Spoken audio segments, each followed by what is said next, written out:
Olá a todas e a todas. Nós somos o Grupo Determinantes Sociais de Saúde e fomos contratados pela professora Ana Maria e pela Valéria com o intuito de auxiliarmos na visualização dos dados de mortalidade do Distrito Federal. E qual a importância desse tipo de visualização? A gente sabe que a compreensão das características sociodemográficas é importante para avaliar e melhorar a qualidade de vida da população. Dada a diversidade populacional do DF, a visualização desses dados de mortalidade, seus perfis, de uma forma intuitiva, seria importante para o entendimento da situação atual, bem como de tendências futuras. E isso, por sua vez, iria auxiliar gestores em suas tomadas de decisão de acordo com cada tipo de situação que aparecesse.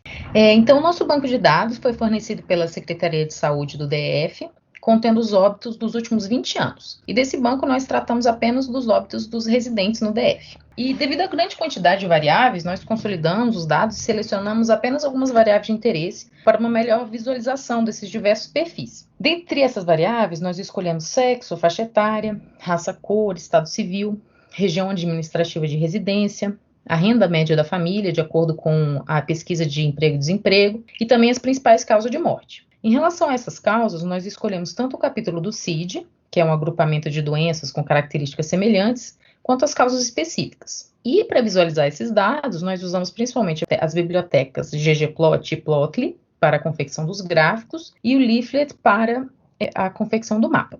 Em seguida, nós usamos o Shine e suas várias bibliotecas associadas para a construção do dashboard. Então, esse é o nosso dashboard. Ele é composto principalmente de uma barra lateral e um painel principal com 3 abas. Essa barra lateral tem os filtros que a gente consegue selecionar. Aqui tem o ano do óbito, você consegue selecionar um período, e as regiões administrativas, você pode selecionar algumas ou várias, ou agrupar segundo esses grupos 1, 2, 3 e 4, que são aquele grupo que eu tinha explicado sobre renda familiar, de acordo com a pesquisa de emprego e desemprego.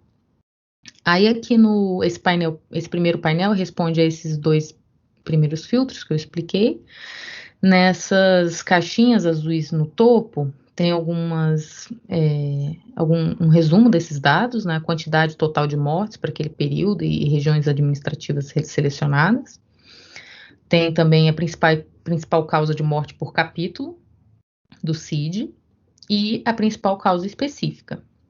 Os gráficos, a gente tem o gráfico de setores e gráfico de colunas, que a gente consegue visualizar essas outras características, que são a proporção por sexo, raça, cor, estado civil, escolaridade e faixa etária. Eles são interativos, então quando passa o mouse por cima, a gente consegue ver ali a quantidade de óbitos, né, para aquele grupo, e está separado também aí em azul e vermelho para homens e mulheres.